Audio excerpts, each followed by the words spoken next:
Hello and welcome to Matador News. I'm Sal Samayoa. And I'm Ben Ladiana. President Obama is in Italy and has met with Pope Francis earlier today for the first time in the Vatican. The two world leaders posed for pictures and then sat across from each other and exchanged gifts. The anticipated meeting lasted 52 minutes and held discussions on contraception, income inequality, and fighting poverty. The president invited the pontiff to visit the U.S. next year. Obama's visit today makes him the 9th president to make an official visit to the Vatican. This morning, Congress approves a $1 billion aid package for Ukraine, which includes sanctions on Russia. President Obama, at a news conference in Italy, after his meeting with Pope Francis, says he's encouraging Congress to take action. Today, I want to call on the United States Congress to make sure that the United States does its part with an economic assistance package that helps support the Ukrainian people as they move forward. Former Ukraine Prime Minister Yulia Tymoshenko says she will run for president in May. Tymoshenko was released from jail last month after the overthrow of President Viktor Yanukovych. And at the United Nations, the General Assembly passed a resolution declaring Crimea's annexation void invalid. Here at CSUN, a new interactive marketing minor is available next semester with new elective courses designed to give marketing graduate skills in the information age. Let's go to Romy Ginsberg for more. Hi, I'm here with CSUN marketing professor Kristen Walker. Thank you so much for coming. Thanks for having me. So, why was interactive marketing added to the curriculum? It was really student-driven. So I was teaching internet marketing, that's Marketing 448 for a while, and I realized that the students wanted more. They wanted more details on insights and metrics. They wanted more information on how the digital world was handling all this big data, and they wanted to be able to use social media. And so it really required more courses that are less traditional than the marketing concepts that we have in our other courses. Could you describe some of these courses to us? Yeah, we have 3 primary new ones. The first one is actually a general education course in social science, and it's a writing intensive course. It's Marketing 350, digital, consumer information in the digital age. And then we have one, Marketing 356, which is marketing metrics and insights, which is really useful in today's career field, and a lot of people are wanting people with those skills. And then social media marketing, and the first time we're offering that will be in fall 2014. I'm teaching it, and I'm excited for that. Congratulations. Thank you so much for coming in. No problem. Back to you in the studio. California State Senator Leland Yee is facing charges of accepted bribes and trafficked firearms. The FBI raided the senator's Sacramento office and wheeled out packages, plastic tubes, and duffel bags of files incriminating the senator. Yee was arraigned on 7 charges of corruption. He faces up to 20 years in federal prison if convicted. Political consultant Keith Jackson is charged with involvement in a murder-for-hire scheme and narcotics trafficking. Jackson worked with Yee to raise the money illegally. Yee was released on $500,000 unsecured bond and must return to court on Monday. This morning's high winds and icy weather complicated the air search for the Malaysia Air Flight 370 in the southern Indian Ocean. The latest sightings of wreckage were captured by Thai and Japanese satellites. Head of Thailand's Space Technology Development Agency says they detect more than 300 floating objects. Ships continue to search the area despite dangerous waves, but the search flights have been called off. New Jersey Governor Chris Christie is absolved of his alleged involvement in the Bridgegate scandal for now. An internal investigation by lawyers hired by Christie was released this morning. The investigation looked into last year's lane closures on the George Washington Bridge, which cost taxpayers $1 million and countless hours of traffic headaches. The 300-plus page report found no damning evidence against the governor, but it did find that some Christie advisors may have been more involved than previously thought. A building under construction in downtown Boston partially collapsed Wednesday after catching on fire. 2 firefighters who responded to the call are reported dead, and 18 others are now hospitalized. The collapse occurred on the 12th floor of a residential high-rise, causing damage to nearly half of the building. First responders treated 2 people with injuries that were not life-threatening and were later taken to Tufts Medical Center. The incident happened around 8 o'clock in the morning. The building was scheduled to be completed in the middle of next year. Authorities have served 25 warrants in connection with a string of luggage thefts at LAX. 14 people were questioned in the heist and 6 were arrested. All were former and current employees of companies contracted by airlines to provide bag handling services. Detectives seized jewelry, electronics, clothing, and other personal belongings that had been reported stolen. In Washington, rescuers continue to search for the 90 missing victims of Saturday's mudslide.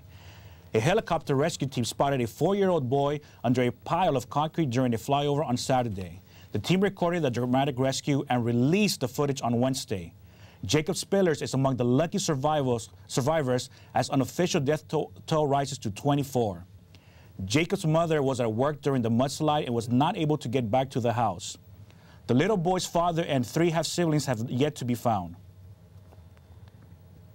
Today, Associated Students is hosting an event in the Plaza Del Sol called All That Art. The event will feature live painting by muralist and CSUN alumni Levi Ponce, as well as 3D chalk art. Students can watch the CSUN Poetry Slam team perform at the event. Students can also participate in art, Play-Doh, and painting. Perla Palacios, the event coordinator, says the event will go until 2 in the afternoon. We have All That Art going on. So basically what All That Art is, it's pretty much providing the students with like a leeway to kind of de-stress and just get creative and enjoy themselves out on here from 11 a.m. to 2 p.m., which is the time the event's going to run. Students will also be able to enjoy giveaways and win prizes. And now let's go to Natalie with the latest in sports. Thank you, Sal. Northwestern football players have won the battle against the National College Athletics Association for now.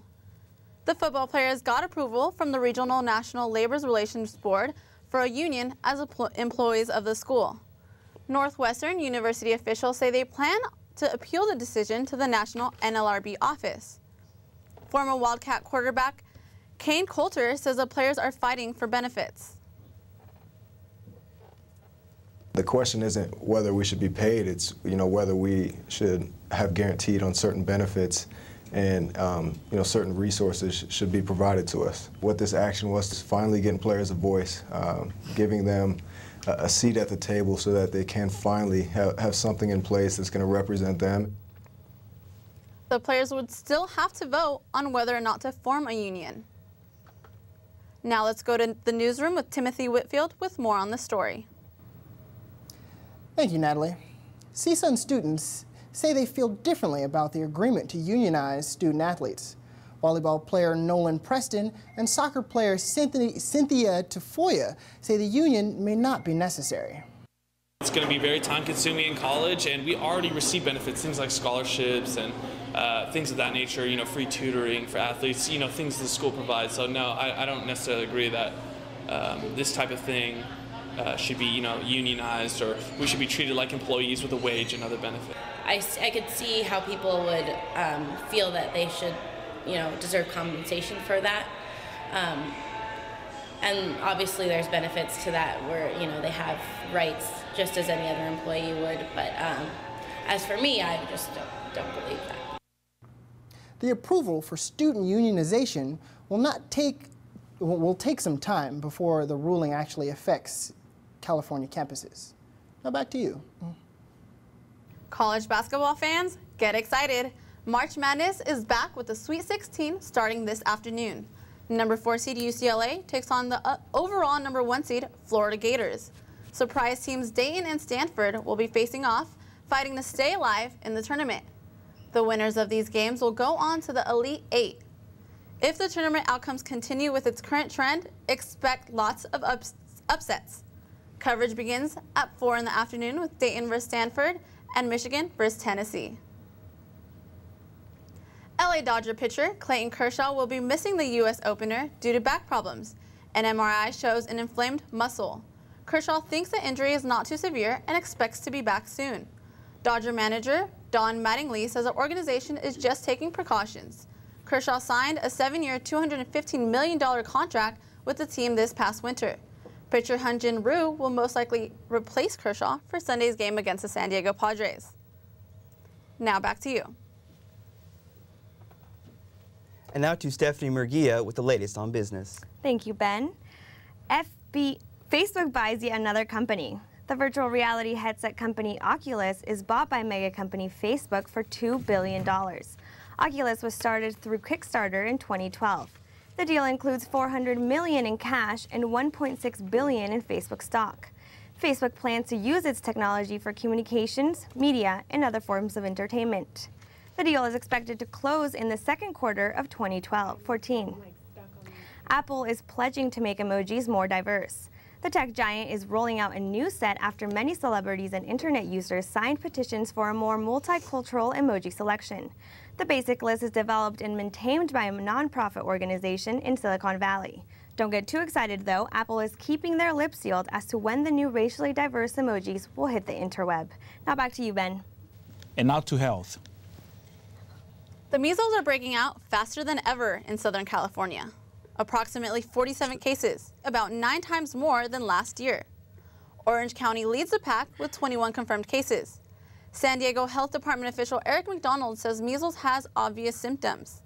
It starts with a fever, a runny nose, and a dry cough and red eyes that usually around 3 or 4 days into it, characteristically you get this red, bumpy rash that starts at the forehead and ears and just goes down the body.